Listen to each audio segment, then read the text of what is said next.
Hey, Femme. Hi, guys. Hey, guys. Hope you're doing well. We're doing good. We're doing great. It's November. The time's flying by, but we have another fabulous guest that we were lucky to interview today. We're changing it up, and we are so excited to bring in a film director, producer, and author, Mr. Jeffrey Michael Bays. He has written several books that we mention on the show, but we are highlighting his book, Suspense with a Camera, A Filmmaker's Guide to Hitchcock's Techniques. And it is so, so good. Tessa and I love, as you guys know, psychological thrillers and those suspense genres, but suspense isn't meant for just the horror thriller genres. It is a great tool to use across the board for your rom-coms even. So it's like what kind of brings up the unknown and the questions you want answered so badly when you're watching a film. And great, we really get into it across the board from what you're thinking about as you're writing, directing. And he gives some great definitions to things that I just can't put in words. Yeah. So he does a really great job of that. Yeah, and it's a really cool episode because we get not technical in the sense of this is the shot that you need to create this, but we put the objective steps together to create a subjective feeling, which I think is such a cool thing. And I love when there's an answer to how do I make this happen? How do I make the audience feel this way? So it's going to be really helpful, especially for you beginner filmmakers who have some really cool ideas, but you don't necessarily know how to make them happen, Yeah. No, yeah, I think it's really tangible and gets you understanding what it is that you're going after objectively. So I love that you said that because that's exactly what he does. He in this interview, I think he puts into perspective, what are we really after when we're trying to create suspense? It's the tension, things like that. Absolutely. And I want to say a special shout out to Ken Lee, who is the publisher of Suspense with a Camera, because he is the one that reached out to us and connected us with Jeffrey. So thank you so much, Ken. He also connected us with an upcoming guest that I'm not going to tell you who it is yet, but we're really excited to have him on. So huge shout out and thank you to Ken. And guys, I really hope you enjoy this episode. I think you're going to learn a lot. We certainly did. So without further ado, Jeffrey Michael Bays, the author of Suspense with a Camera.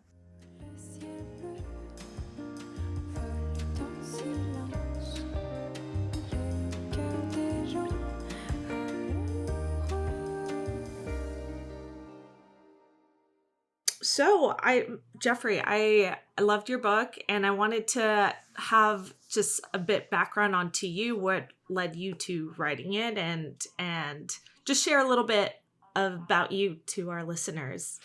Okay, well, this is a topic that has kind of been an interest of mine for a very long time. I was actually still in high school. I was a teenager, just happened to watch a Hitchcock film, wasn't expecting anything. Expected it to be one of these kind of boring old movies, Yeah. As black and white movies, right, as a 15-year-old would say. Exactly. And then once I started watching it, I realized that this is a little bit different. There's something different about this. And I realized that I was really drawn into this movie in some way. And as the movie kept going on, it was like this feeling of anticipation and this clarity, this hyper-present feeling in the moment. It was Rear Window, by the way, nice. One of Hitchcock's. I love Rear Window. Yeah. And so having gone through that experience of watching that and feeling those things that I'd never felt with any other movie, that intrigued me, and that kind of started the spark of interest. And so I just kept watching Hitchcock's films, and over the years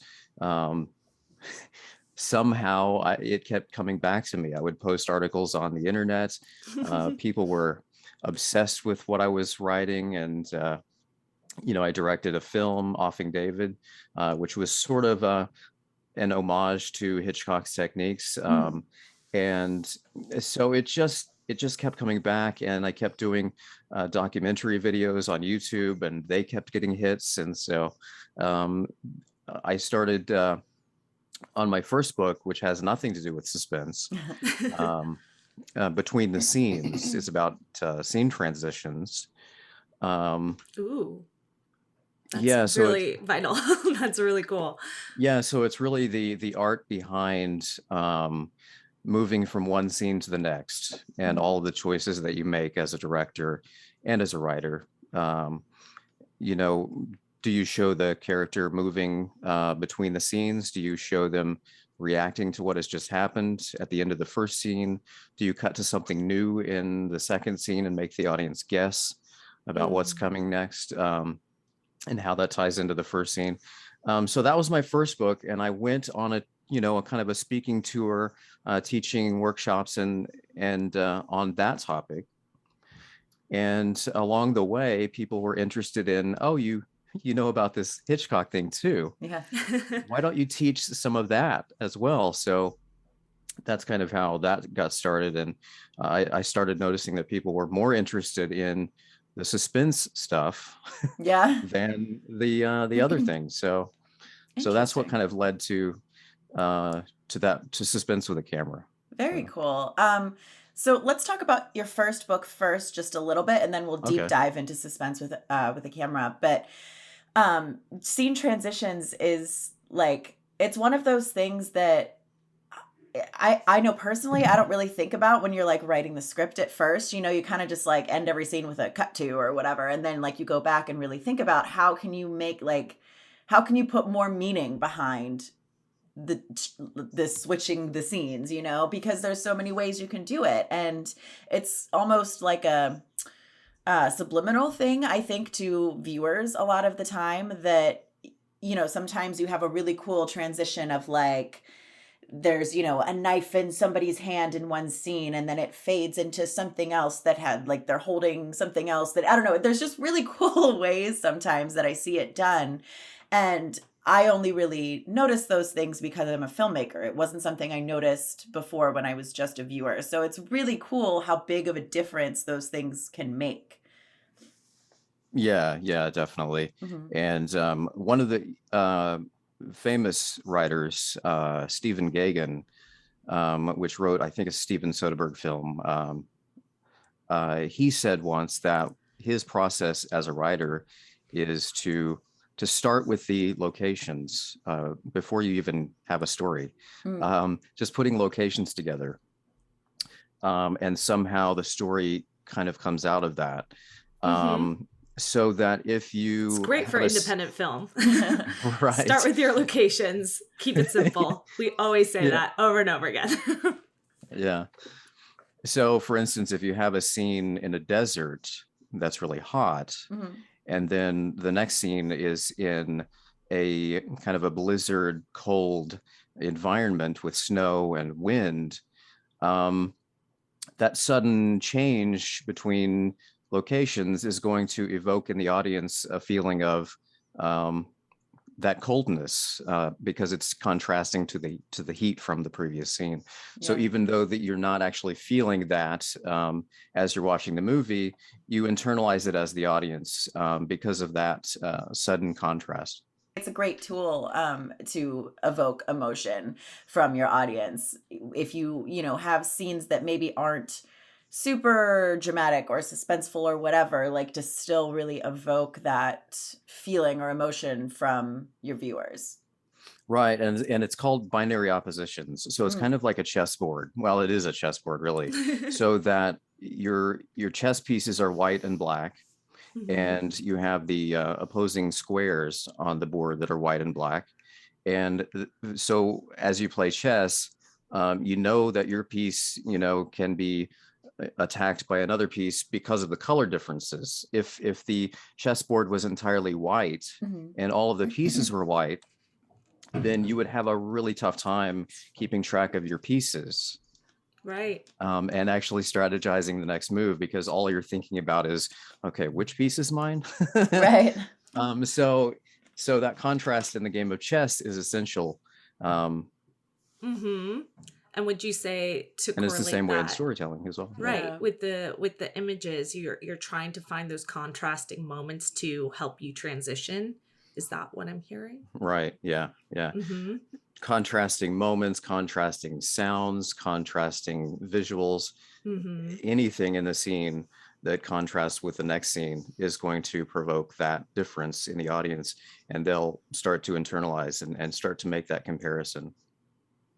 Yeah, I totally can see that, and I love that. I think through both of these examples of transitions and suspense, you're oftentimes putting yourself in the audience seat and just thinking about what they are probably internalizing in that moment to help carry that emotional journey. Mhm.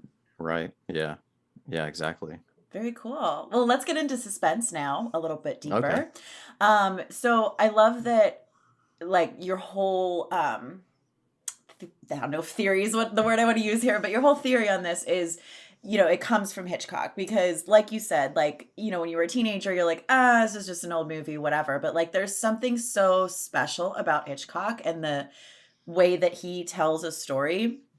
And it's like a lot of it is visual and a lot of it is, again, kind of like subliminal, I think, to the untrained eye, should we say, and it's like there's some things that are more obvious, like the zoom dolly shot in Vertigo, where it's, like it's the camera's zooming in while it's coming out, so it's this really like disorienting shot. Like that's something that's kind of become a classic shot when you need like that disorientation.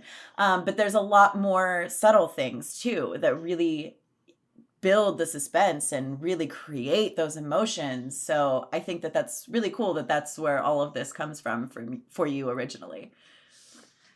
Yeah, and I think with Hitchcock, he started out in silent film in the 1920s. So That says a lot. yeah, so they had to find ways creatively to tell the story without sound Yeah. and without interruptions from the title interruptions with the dialogue on the screen. So they found ways to show what the character was thinking about just by using the camera. Showing them looking off to the side and then cutting to what they're looking at, and then cutting back to Right. see the reaction and see them process what they've just seen.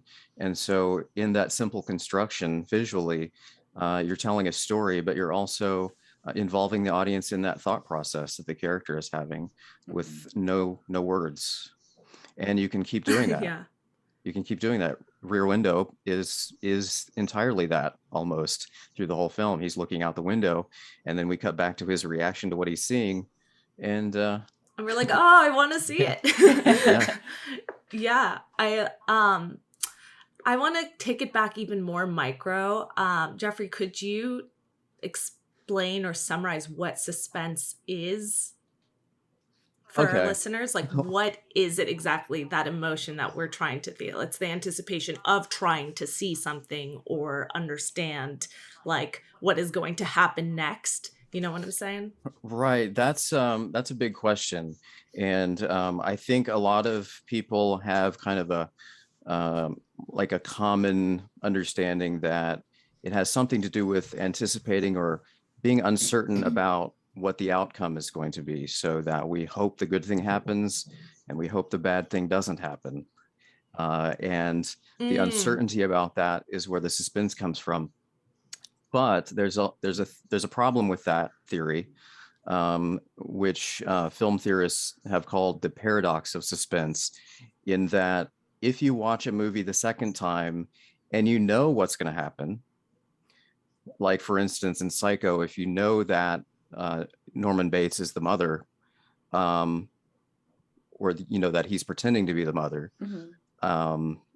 then somehow the second time you watch that movie, it's more suspenseful. So how is that really uncertainty? It's not. Yeah.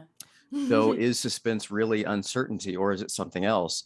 And so what film theorists have kind of figured out is that it really goes back to instinct. So that it's a human instinct in the moment. Like you go back to the the days of the caveman in the the African savannah, hiding from a tiger. So you're worried about, is the tiger going to see me? Right. I'm hiding from the tiger. I'm being extra quiet. Is he going to see me? Because if he does, then it might be all over.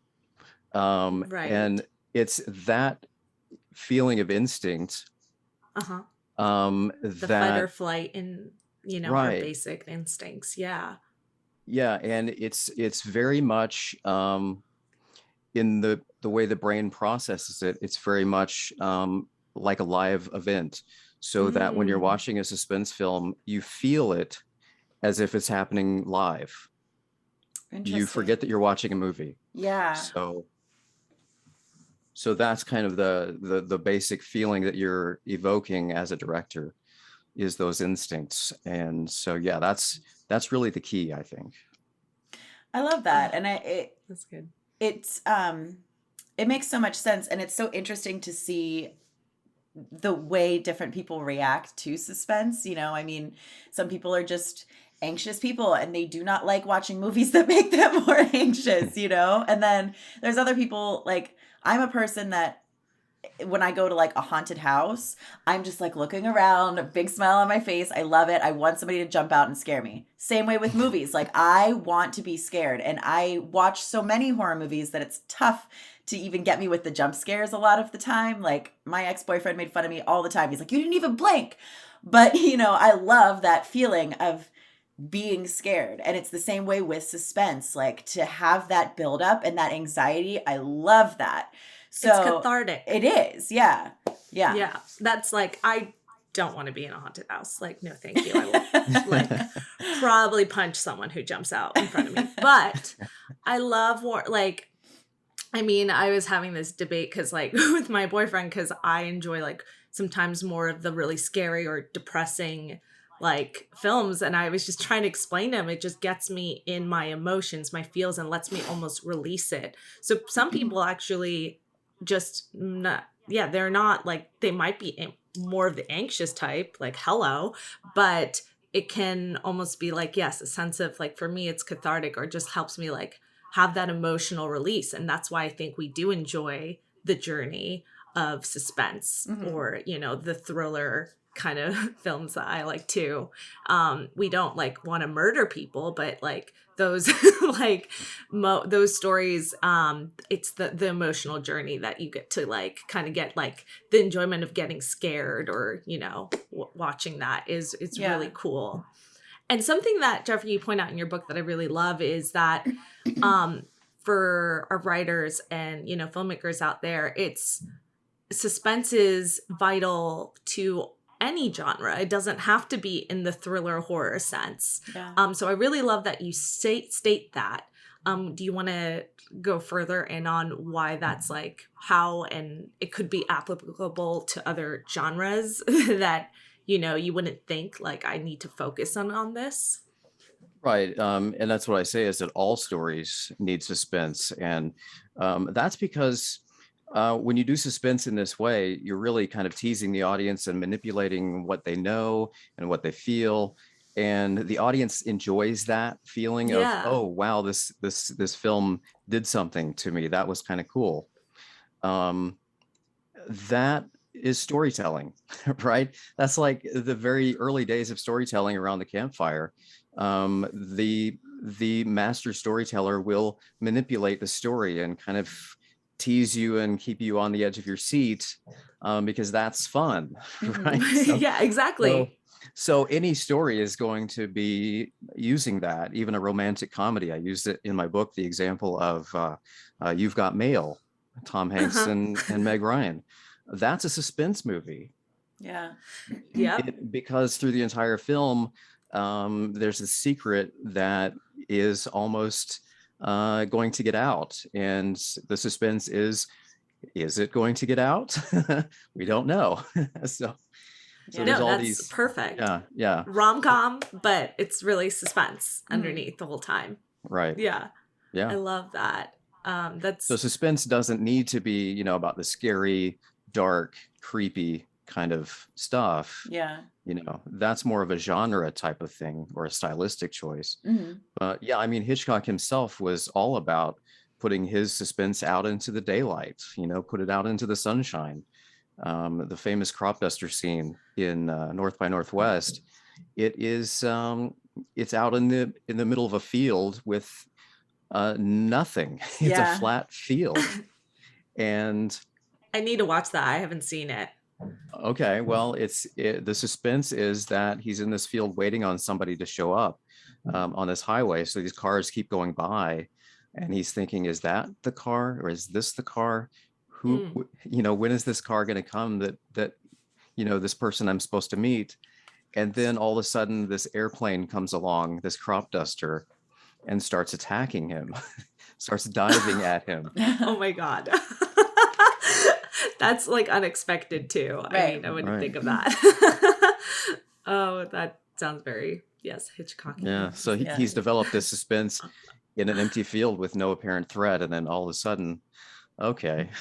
See, I'm scared of those windmills. You know what I'm saying? Like that, driving by those and on the way to Palm Springs, always, or Vegas, I'm like, I'm scared those things are going to take a life of its own. So I get it. And there's something about, again, like using your elements, being out in the wide openness, like almost can be even more scary. Like I find that he finds even the daylight, those other like mundane kind of places that we can find ourselves in, like rear window, apartment housing, neighborhood. It seems all safe, but he finds ways to almost, do a dark, suspenseful twist. Well, I think that's the scariest, like, way that, or like, scariest scenario, I guess, in, something like horror is when you're just in broad daylight, because you expect, the ghosts and the killers and whatever to come out at night. But when it's broad daylight, when you're somewhere that feels safe and then it happens, that's the scariest. Like, that's why the first Halloween movie did so good, because like Michael Myers is just out there in the middle of the daytime in the safe neighborhood. Like, that's when it gets the scariest. So, yeah, I think that's Hitchcock putting it out in the daylight, like you said, putting a suspense in the daylight. Like it's a great way to tell a story. It's a great way to create that suspense in a way that we're not used to. Yeah, definitely, for sure. Mm-hmm. Like seeing the stereotypical horror movies, like I feel like, he does a great job of exactly what you said. Mm-hmm. It's fun. It makes you want, like, as a writer to, like, again, I love that you said think about locations, because you can then just find the suspense in whatever scenario you want to put your characters in. So, and would you say that correlates, Jeffrey, to the transitions? And I want to get a little bit in post-production too, because you touched that. A lot of it, kind of the magic, I know this too with editing, kind of happens in the editing room. Right. And the people that I talk to, and I found this as well, they say that with suspense films, it's really tough to know if it's working while you're shooting it. Mm-hmm. That's scary. It is scary. Yeah. Yes. In fact, I was talking to the editor of Born Identity, and he said that a lot of that film was created in the editing room, that they didn't really know this was going to work until they started piecing it together. Makes sense. Yeah, because that's when you start to feel the tension, and it all starts to come together. Yeah, exactly. So yeah, because most of the time you're shooting out of order too. So like that whole build that happens throughout the scenes, you don't get to see or feel that until the editing room. So that's something, like you said, Carolina, it's very scary, but you wouldn't even think about until you go and shoot a film your first time, but it's such a vital part of the story. So that's something to think about for brand new filmmakers. Like, don't be discouraged, if you're not feeling it there on set. But the magic just happens in the editing room. And it also makes it even more important to plan ahead and really know Yeah. what you're doing Yeah. as well. So Absolutely. you know these things will work, even though they don't feel like they're working on the set. And when the actors don't feel like they're working on the set, because oftentimes the actor is left out of that process, that they don't understand, where the suspense is going to be coming from in this scene because they're focused on the characters and all of that. So, Mm-hmm. Exactly. That's something that's been really amazing for me as an actor is learning editing and directing, because I'm able to understand what we're looking for in the shot, from the producing editor side, and why maybe holding this emotion is like important, and just trusting, because I understand like what the director is looking for in that sense.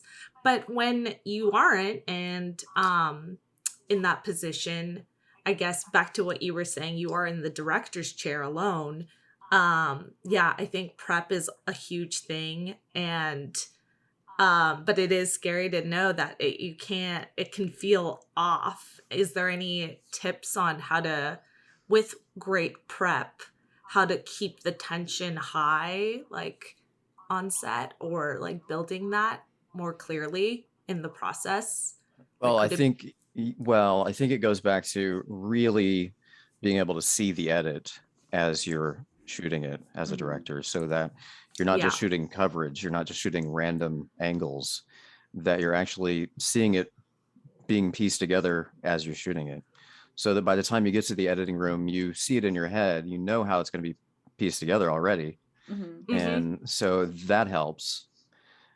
But yeah, and then there's also the problem of when you're in the editing, the suspense will most likely dissipate for you as a viewer Mm-hmm. because you've seen it so many times. So Mm-hmm. after you've seen the edit like 100 times, you don't feel anything. So you're like, you start to question that suspense. Is it working? Yeah. Yeah. It kind of felt good the first time I saw it, but is it really that good? So you start to doubt yourself. So it's just it can be a really tough process.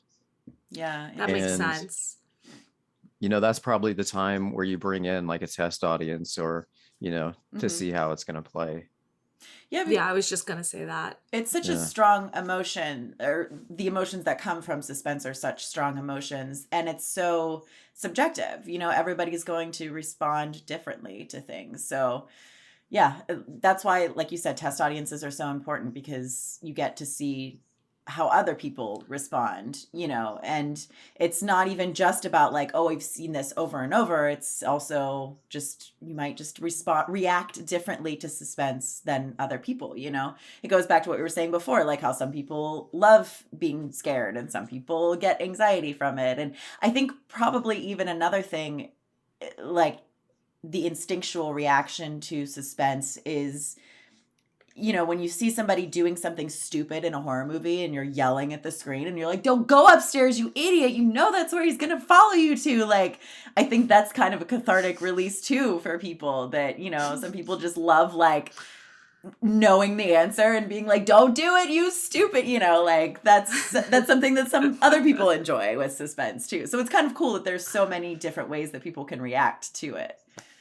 Yeah, that's true. And that was kind of the genius of Hitchcock, is Mm-hmm. that he loved to create that frustration in the viewer. Yeah. And just the audience really wants to reach in and change things, but they can't. They really wish they could. Yeah. To warn the woman across the apartment complex in Rear Window, Yeah. he's coming. He's coming down the hallway.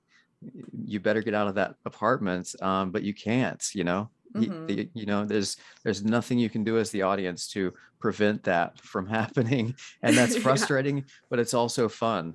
Yeah. It's a fun frustration. Yeah, absolutely. I think what you're doing with this book is so great, because, all of these things that we're talking about, the emotional response to suspense and stuff, it's kind of subjective or meta, or, however you want to think about it. But you're putting like the, how do I want to say this? Like the method to the madness. You're showing how you can step by step objectively achieve these subjective feelings, if that makes sense. And I think that that's such an important thing for especially beginner filmmakers, that maybe, you know what you want to create, but you don't know how to get there. Carolina, I'm so glad we started using Vitafair. Should we tell the Femme Fam about it? Absolutely, Tessa.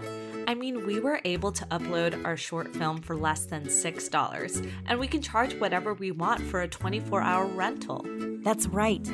We could have charged $20 per view if we wanted, but we decided to go with their micro-pricing model, which makes it a fair price for viewers and still makes us more money than the competitors that only pay out cents per hour of viewing instead of per rental.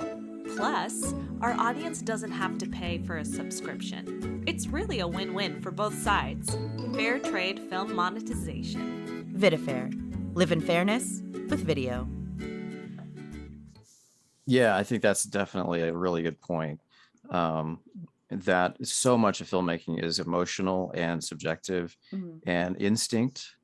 So kind of the feelings you want to create, but you don't really know how to get there. And the biggest mistake is to start, creating that dark hallway with, the creepy music, because that's kind of the expected cliche way of doing it. Yeah. But is that the most effective way to do it?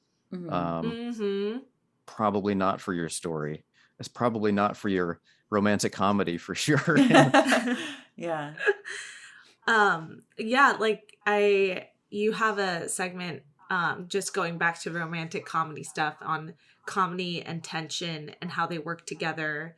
And I really love that whole idea. I want you to talk a little bit about it, but just on a note for what I've been trying to do in my script, Tessa and I are working on our first feature film. It's going to be a psychological thriller, but I think I've started to learn that even as a viewer, I enjoy like kind of the comedy in some of the moments or writing, especially with character. It could be either the writing or character traits that you kind of play some comedic releases with, because tension is fun, but it's also more fun when you have a moment to breathe and then come back and feel everything in the room. So do you want to speak to that a little bit more?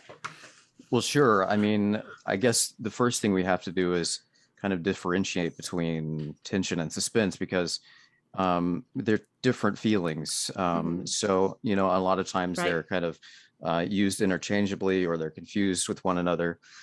Tension, there's two different types of tension, really. So, in the kind of a traditional sense, that tension is the actors talking back and forth.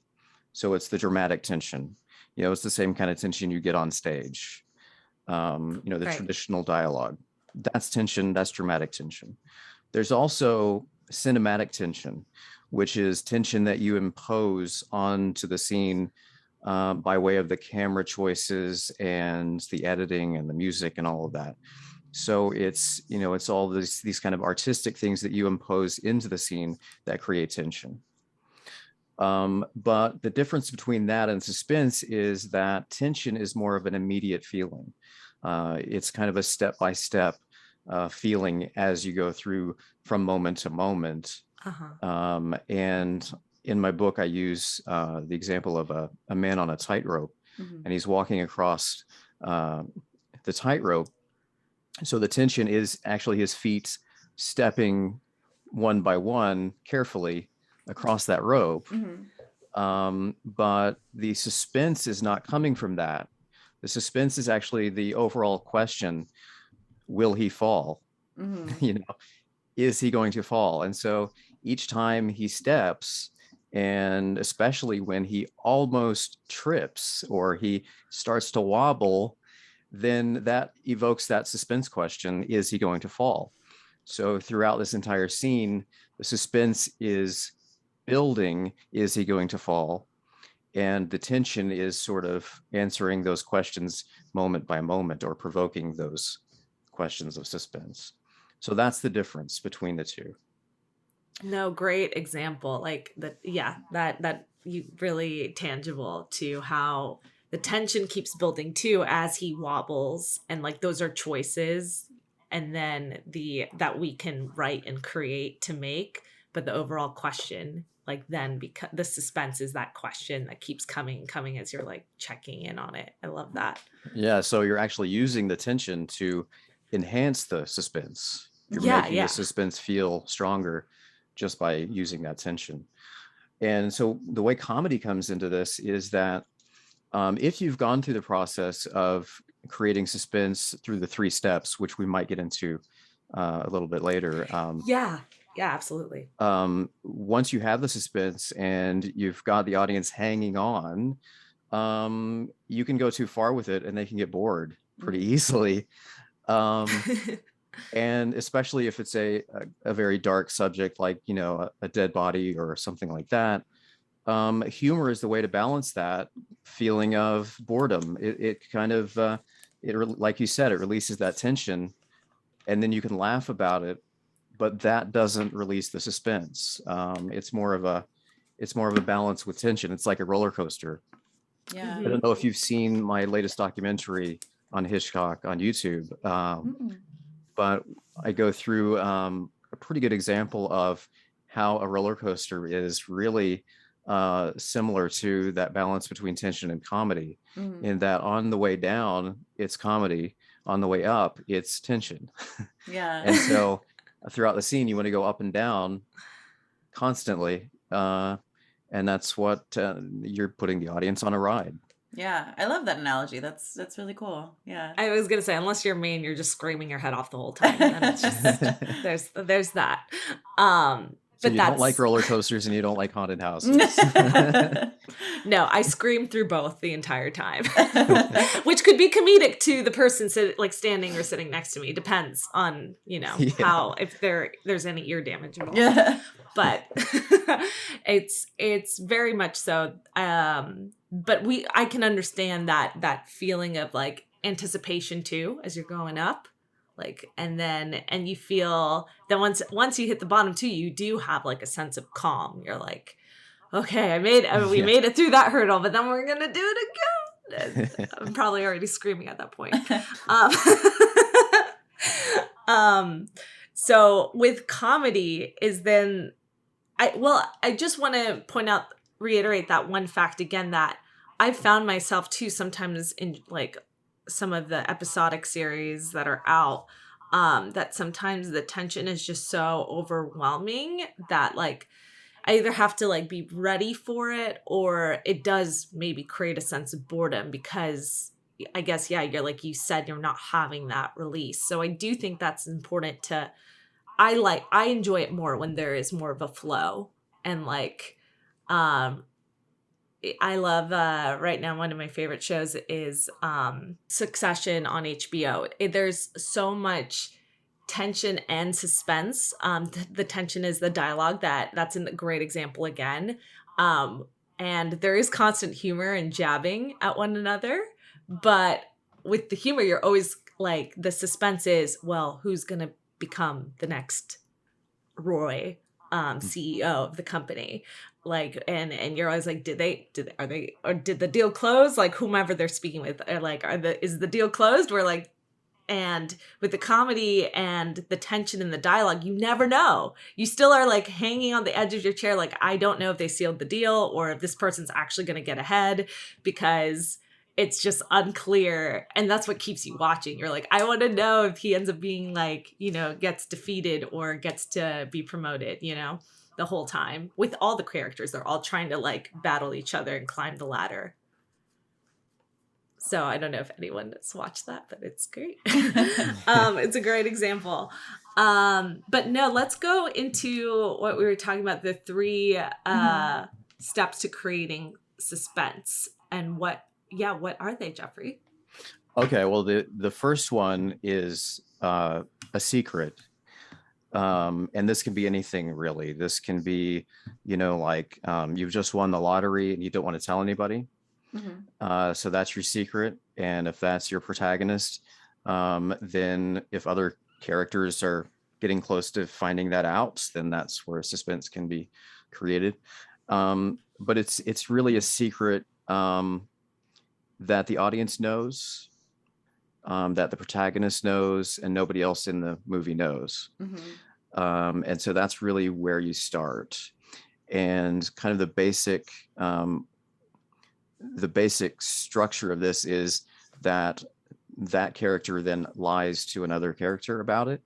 Mm-hmm. And then all of a sudden the audience is in on it. It's like, okay, he just lied. That's that's not good. So then the audience feels like they're in on this secret as well. So you form this bond with the audience, and you kind of create empathy at that point. Yeah. I love that. I feel like that to me has always been, I think, a great directing tool, is telling your actor, like, you know, the secret or what their secret is, so that they can like harbor that and keep that within in the scene without letting the other person know. Like it could be like a small thing. So I love that even in the bigger sense of storytelling, it's there for the audience to catch on. So that's really great. Yeah. So that's step one. Yeah. And, you know, soap operas did really good at this too. So it's like hiding a pregnancy or hiding an affair. And so that secret then gets kind of stretched out over many episodes. And so that's why you get addicted to watching, because you're waiting for the secret to get out, you know. And so that's really leads into the second step, is creating those close call moments where the secret almost gets out. And you can have as many of these as you want in your film or TV series. It can be a short, you know, part of your movie, or it can stretch out through the whole movie, like You've Got Mail, in that every time you have a close call, it gets the audience more addicted to hanging on to it, because it's like it's like the near miss effect in gambling. So that when a gambler almost wins, he feels like he's getting closer to winning. He's on a winning streak now because he almost won. So he's even more addicted to spinning that wheel. And so in the same way, your audience gets addicted to watching the movie, because, you know, they're really starting to anticipate, you know, is the secret going to get out? And then of course it doesn't, because in the close call scenario, you never want that secret to actually get out, because it's all about teasing the audience and then giving them that sense of relief that, oh, okay, it didn't get out. So we're safe for now. So, you know, really building those close call scenes, that's really the key to creating suspense. So if you go back to any Hitchcock film, all of those moments, you know, that we talked about in Rear Window or North by Northwest or anything, it's really about those close calls. And the key to it is that the other characters don't know the secret, but they're kind of stumbling into it. Like at any point they might figure it out. But, and, you know, the more comedically, you know, incompetent those characters are, the more suspenseful it can be as well. It's so dangerous too. I think, like building that connection with your audience of like, you know, they know some secrets, but the characters don't, and building that suspense. And then like, it's so easy to disappoint an audience, especially in something that's like a episodic series that's going and going and going. I mean, you look at like Pretty Little Liars. I didn't personally watch it, but I know a lot of people were really disappointed in the ending, because it's the whole suspense the entire time was like, who is this killer? Who is I think they named her or whatever. And then like in the very end, everybody was like, that's the answer. Like, I just waited this years to find that out, you know? Or like you look at the show Lost. I mean, that was on for years and years. And like, it was so much more exciting when you didn't know anything about the island. And then you start learning more about it. And, you know, there's that different kind of tension. And then everybody's like, wait, that's all that it meant in the end. That feels like it was all a dream. And, you know, like it's so. That sucks. Yeah, it's easy to disappoint an audience. So that's something you have to be really careful with when you're building that connection and building that trust and building that suspense, is don't let them down in the end. Yeah. And that really comes into step 3 too, because step 3 is basically about the surprise twist. So that when you've, you know, been leading the audience along all this time, you don't want to disappoint them with kind of the expected ending, like, Yeah. or the, the kind of ending you really isn't all that exciting. So I kind of I compare it to a magician with a coin trick, Mm-hmm. so that the magician has the coin in one of his hands, and you think it's in the left hand, and then it turns out to be in the right hand, and so that's the trick. And as you're, as the audience of that trick, you enjoy that trick, you like being fooled, Yeah. you like that feeling of being fooled. um, and it's the same way in directing as well, um, because once you've, built up the audience with these close calls, finding a way of doing it in a surprise, of releasing that suspense in a surprise way at the last moment, that's just as fun as that magic trick. So you really have to find a way to do that in a clever twist. Mm-hmm. That's always the hardest part, I feel like, when in writing is Yeah. the twist and Yeah. making sure. Will you explain to everyone what a red herring is? Because like setting up those red herrings and moments leading up to the twist too really either make or break it. Mm-hmm. Yeah, so that's kind of like, a rat in a maze, so that you've designed this maze and there's only one exit, but there's also other ways to get lost in the Yeah. maze. And so a red herring is kind of, one of those rabbit holes that you get lost in when you're looking for the exit. So you're tricking the audience, and leading them down the wrong path, getting them suspicious about the wrong person, or Exactly. yeah, Mm-hmm. that's the red herring. And oftentimes, when it's really, when it's realized that that was a red herring, then that could be the surprise twist. Yeah, I love that you said. I was just going to say, and that Yeah. could even be your surprise twist, is you thought it was this person all along, Mhm. and then it turns out the other guy is the bad Yeah. guy. It's really fun to throw those at audiences and see them fall for it. Because like I used Yeah. to, as an actor, I used to do murder mystery dinner theater. And that was always like every single script had a red herring. That was just like part of the formula, and it's just fun to see who falls for it, who doesn't, and how they react when they realize they fell for it, and all of that. So I think that's fun as a storyteller to see your audience react to that. Yeah, and that's the one thing that your audience is going to remember, Mm-hmm. Mm-hmm. is how they were tricked so Yeah. cleverly in the end. Yeah, totally. Yeah. I was trying to think of the murder mystery. I love that you gave the murder mystery example, Tessa. But what was that film 2 years ago that came out that was like really based on like Knives Out? Yes, Knives Out. Perfect example.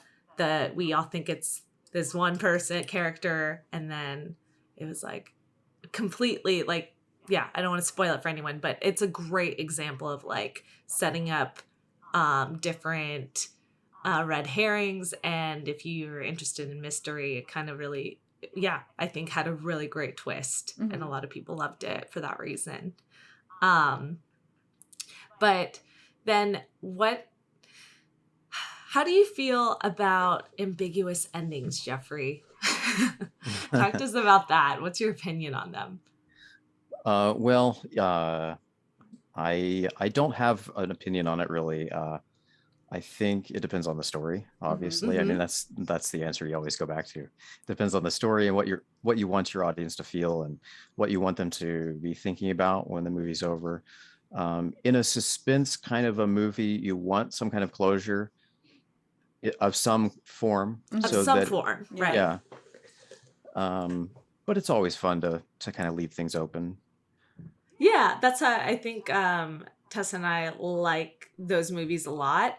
But I agree, I do enjoy that. Like, I have some sense of like closure in the end. Whether it's like even more so an emotional one versus then I can sit and think about what the outcome is on my own, like based off of what I saw, come up with it myself.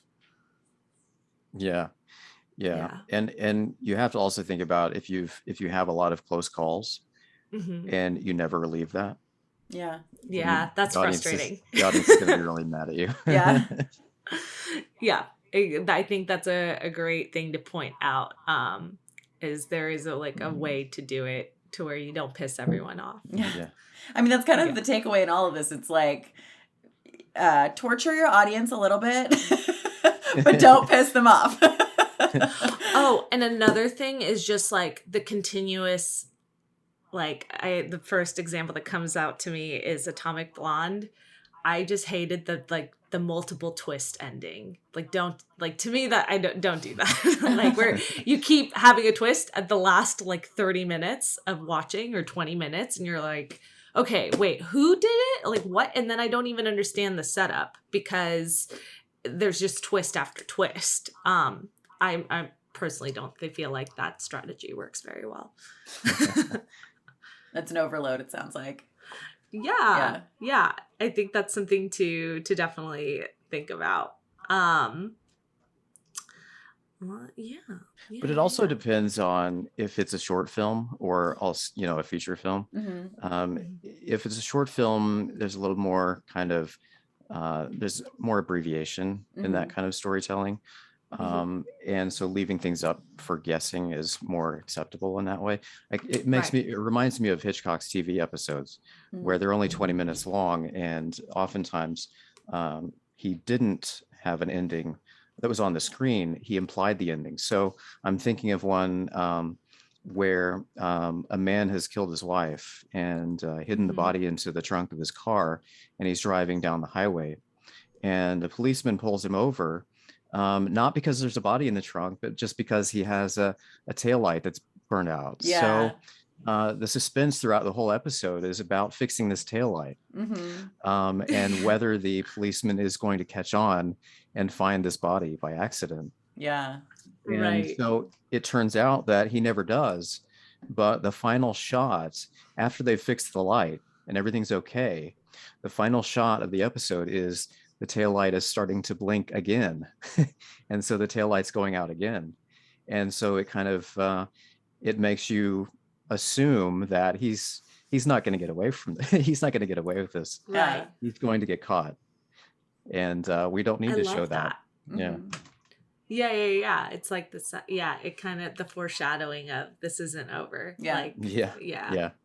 There is a real art to how you use the suspense based on the length of what you're making, like you said, a short film versus a feature, and also, an episodic series. It's like each episode is its own thing, but then the series as a whole builds, that whole arc, and it's a lot to think about. But it's interesting that it isn't just the same for every type of storytelling medium. It's different. Yeah, for sure. Yeah.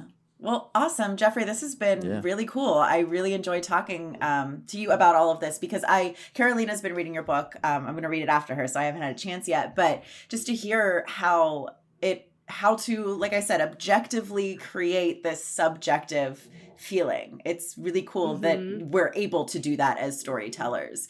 And because suspense is such a thing that people just have such a strong reaction to. So that's really awesome. So thank you so much for coming on and talking to us today about this and to our audience. I would love for our audience to, obviously they can go out and find your book and read it. Recommend that for sure. But is there a way that they can connect further with you? Anything you want to share, social media wise, website, any of that sort of stuff. Okay, well, I'm on Twitter at Borges Film. You can go to my website at borges.com, borgus.com. You can watch my free documentary series on Hitchcock's TV episodes. Yeah, I definitely want to check that out. So that's on YouTube? Yeah, that's called Hitch 20, and just search for Hitch 20. Okay. And so it's the 20 episodes that he directed for television. Oh, nice. And we sort of pick those apart. And it's a group of filmmakers that sort of analyze all of his techniques, and it's a lot of fun. And then I have a documentary about his techniques that I just released a few months ago. That's also on YouTube. Okay. And yeah, the book is still available, so be sure to check that out as well. And Yeah. I haven't fully finished reading your book, but from what I can tell, you really hit on like the different areas of suspense, even down to like, again, we spoke a bit on it on our show today, the visual, but also like in the editing, music, like all the different moments, guys. So for our listeners, it's a really great resources. I'm excited to finish it because there's more for me to digest and understand. But I just love that you hit on all of that because there's just so much going on and so much ways to create the tension, like what we talked about on the show. So I hope they are excited to like read more about what we even just spoke on the show. Because you definitely go into it way more deeper, and I think it's gonna really set someone up well when they're writing and directing and thinking about the shots that are so important. Yeah, it's one of those books that you don't realize you need, Yeah. but you're really glad you had it. Totally. Yeah. And Yeah. your language and the way you write is really friendly and like just easy to digest too. So it's not some super heady like film, like anyone can pick it up and understand it. So I really appreciate that. You don't have to have like all this film background for our beginner filmmakers who are tuning in, you know, and for someone who is more advanced, you very much get a lot out of it. And I love all the different definitions. So no, thank you, Jeffrey. I think it's a really great book, and I'm so glad we were able to have you on our show and talk about it. Yeah. Well, sure. It's been great. Thanks for having me. Thanks for listening to Femme Regard Podcast. If you like what you hear, tune in every Friday for more tips on the filmmaking business and insightful conversations with industry professionals. We can only grow with your support, so please subscribe, share, rate, and review. You can also join the Femme Fam on Patreon. For more on us, check us out at femregard.com.